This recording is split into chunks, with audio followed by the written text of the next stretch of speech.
Hello बच्चों, आज अपन पढ़ने जा रहे हैं हिंदी का चैप्टर नंबर 5। चैप्टर का नाम है नमन पुनीत अनल को। यह एक कविता है, तो आज अपन इसे पहले पढ़ेंगे। जय हो जग में जले जहां भी नमन पुनीत अनल को, जिस नर में भी बसे हमारा नमन तेज को बल को।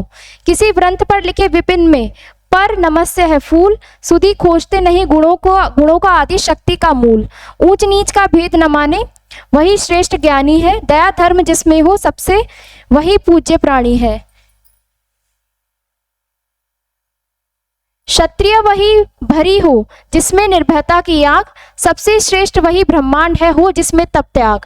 तेजस्वी समान खोजते नहीं गोत्र बतला के, पाते हैं जग में प्रशस्ति अपना कर्तव्य दिखला के। हीन मूल की ओर देख जग गलत कहे या ठीक, वीर खींचकर ही रहते हैं इतिहासों में लीक। जिसके पिता सूर्य थे माता कुंती सती कुमारी, उसका पल्ला हुआ धार पर बहती हुई पिटारी। सूत वंश में पला चखा भी नहीं जननी का शीर, निकला कर्ण सभी युवकों में तब भी अद्भुत वीर। ये लिखी है रामधारी सिंह दिनकर में। तो सबसे पहले है इसके शब्दार्थ। शब्दार्थ में सबसे पहला है जग, संसार, पुनीत, पवित्र, नर, मनुष्य, विपिन, वन, व्रंत, पौधे की टहनी, नमस्य, नमन, गोत्र, वर्ग, अनल, आग, सुधी, ज्ञानी, अद्भुत, अनोखा, शीर, दूध, जननी, जननी माँ, निर्भयता, निडरता, निडर होने का भाव, प्रशस्ति, प्रशंसा, सराहना, वीर, योद्धा। इसके बाद है लेखक का परिचय। कवि का परिचय देखेंगे। कवि रामधारी सिंह दिनकर का जन्म बिहार राज्य के जिला मुंगेर के सिमरिया नामक गांव में हुआ था। स्नातक की शिक्षा उन्होंने पटना विश्वविद्यालय से प्राप्त की थी। ये हिंदी के प्रमुख लेखक, कवि, निबंधकार थे। कुरुक्षेत्र, उर्वशी, लोकदेव, नेहरू, चक्रव्यूह, संस्कृति के 4 अध्याय, रश्मि थी आदि इनकी प्रमुख रचनाएं हैं। इनका जन्म 23 सितंबर 1908 और इनकी मृत्यु 24 अप्रैल 1974 में हुई। इसके बाद नेक्स्ट है जांच परख। जांच परख में सबसे पहला है निम्नलिखित प्रश्नों के सामने सही उत्तर के सामने सही का निशान लगाना है। तो पहला है ऊंच नीच का भेद न मानने वालों को कवि ने क्या बताया है? श्रेष्ठ ज्ञानी। श्रेष्ठ ज्ञानी। नेक्स्ट है क्षत्रिय के अंदर किस गुण का होना आवश्यक है? तो निर्भयता का। तेजस्वी लोग अपनी योग्यता के आधार पर संसार में क्या पाते हैं? प्रशस्ति। किस वीर को अपनी माता के दूध का स्वाद चखने को ना मिला? कर्ण को। नेक्स्ट है निम्नलिखित प्रश्नों के उत्तर आप स्वयं से अपनी कॉपी में करेंगे। इसके बाद खंड क और ख का रेखा खींचकर सही मिलान कीजिए। तो सबसे पहला है व्रंत। व्रंत का होगा किसी पौधे की शाखा या टहनी। निर्भयता, निर्दय होने का भाव या अवस्था। प्रशस्ति, किसी उपलब्धि की सराहना या प्रशंसा। अद्भुत, आश्चर्यजनक। गोत्र, अपना पैतृक वंश अथवा कुल। इसके बाद प्रश्न नंबर 4, कविता की निम्नलिखित पंक्तियों का भाव अपने शब्दों में आप स्वयं से लिखेंगे। क्वेश्चन नंबर 5, नमन पुनीत अनल को, तो इसका होगा उस पवित्र अग्नि को मेरा नमन है। चखा भी नहीं जिसने जननी का शीर, माता के दूध का स्वाद भी नहीं चख पाया। अपना कर्तव्य दिखला के, अपनी योग्यता के आधार पर इतिहासों में लिख। इतिहास में नया अध्याय अंकित करना। सूत वंश में पला जिस बच्चे का पालन पोषण सूत वंश में हुआ हो। क्वेश्चन नंबर 6, कविता में आए तुकांत शब्द को लिखिए। अनल को, बल को। इसके बाद है फूल, फूल, मूल, ज्ञानी, प्राणी। ठीक है, इसी तरीके से आगे छाट के आप अपनी कॉपी में स्वयं से लिखेंगे। इसके बाद है पाठ के अतिरिक्त प्रश्न। पाठ के अतिरिक्त प्रश्न में सबसे पहला है निम्नलिखित शब्दों के 3-3 पर्यायवाची शब्द लिखिए। सबसे पहला है जग। जग का वेश, संसार, दुनिया। उसके बाद है विपिन। विपिन किसके लिए बोलते हैं? जंगल, कानन, अरण्य। इसके बाद है अनल। अनल के लिए हो जाएगा आग, अग्नि, ज्वाला। नेक्स्ट है ब्रह्मांड। ब्रह्मांड के लिए हो जाएगा द्विज,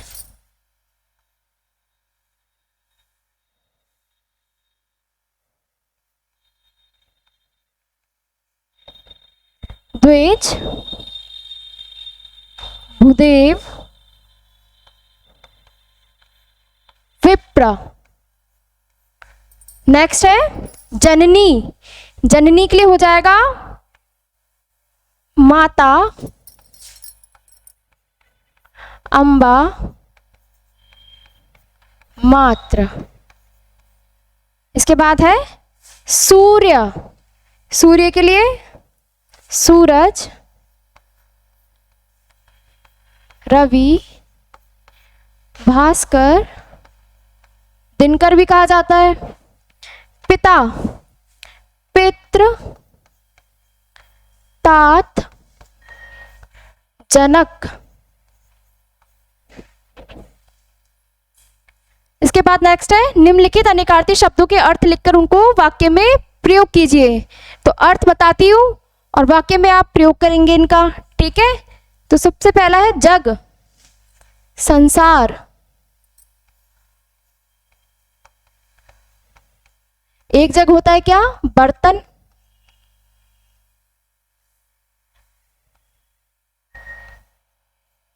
इसके बाद है क्या?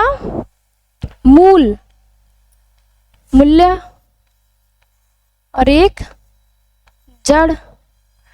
एक होता है पर पंख वाला और एक होता है लेकिन वाला।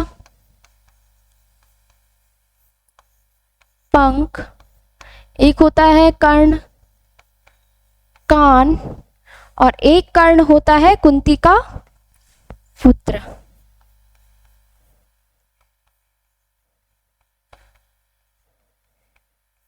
वाक्य में प्रयोग, यह जग मोह में।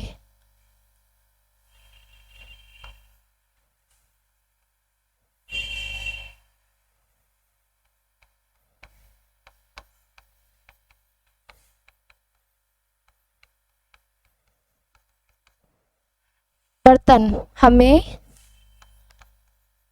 2 जग पानी चाहिए। मूल, समय का मूल पता है।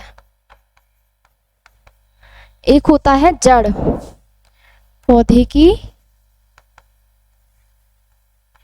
मूल में पानी डालो। एक होता है पर, मैं जाती पर नहीं गई। एक होता है पंख, पक्षी के पर कोमल है। कर्ण, कान, वह मेरे कर्ण में ध्वनि नहीं आने देती। एक होता है कुंती पुत्र, सूर्य, वह कुंती के पुत्र का नाम कर्ण है। ठीक है। इसके बाद नेक्स्ट है अपना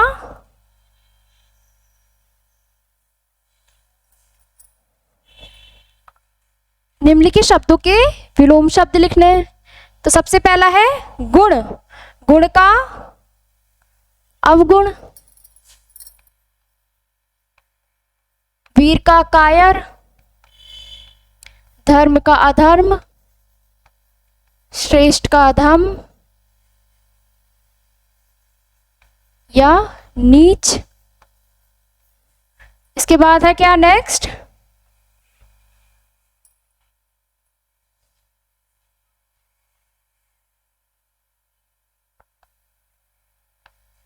ठीक का गलत, ज्ञानी का अज्ञानी, भेद का अभेद, आदि का अंत, नर नारी, बल निर्बल। ठीक है। इसके बाद नेक्स्ट है निम्नलिखित, जहाँ काव्य में एक ही वर्ण की आवृत्ति होती है वहाँ अनुप्रास अलंकार होता है। नीचे दिए गए उदाहरण को समझकर कुछ और उदाहरण लिखिए। तो ये क्या है, जय हो जग में जले जहाँ भी, जय जय वर्ण की आवृत्ति अनुप्रास अलंकार। इसी तरीके से और भी आप अपनी कविता में ढूंढकर आप यहाँ पे अपने आप से लिखेंगे। निर्भय शब्द में मूल शब्द भय है, निरुपसर्ग लगते ही और ता प्रत्यय लगते ही एक साथ एक नया शब्द निर्भयता बना। इसी प्रकार कुछ शब्द लिखिए जो मूल शब्द में एक साथ उपसर्ग और प्रत्यय के योग से बने हों। तो निर्भयता,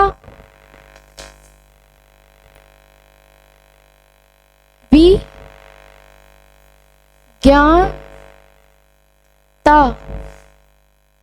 विज्ञानता,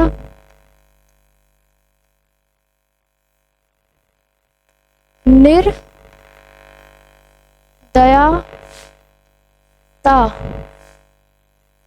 निर्दयता,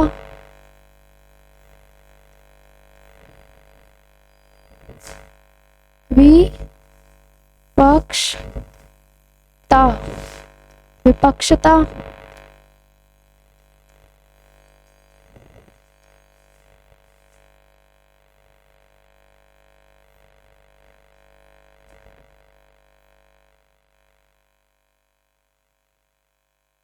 सावधानीय,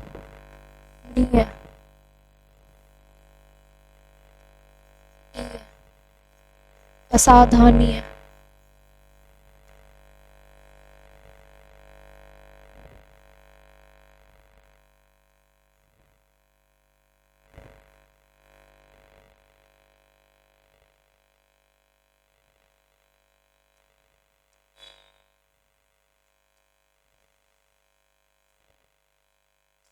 ठीक है।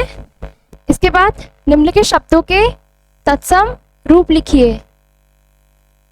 तो सबसे पहला है फूल, फूल का पुष्प, कान, कर्ण, दूध, दुग्ध। उसके बाद है पिता, पितृ, माता, मात्र, ऊंचा, उच्च, आग, अग्नि, सूरज, सूर्य। ठीक है। इसके बाद है रचनात्मक गतिविधि। रचनात्मक गतिविधि आप स्वयं से करेंगे। इसके बाद मिलेंगे अपन नेक्स्ट चैप्टर में।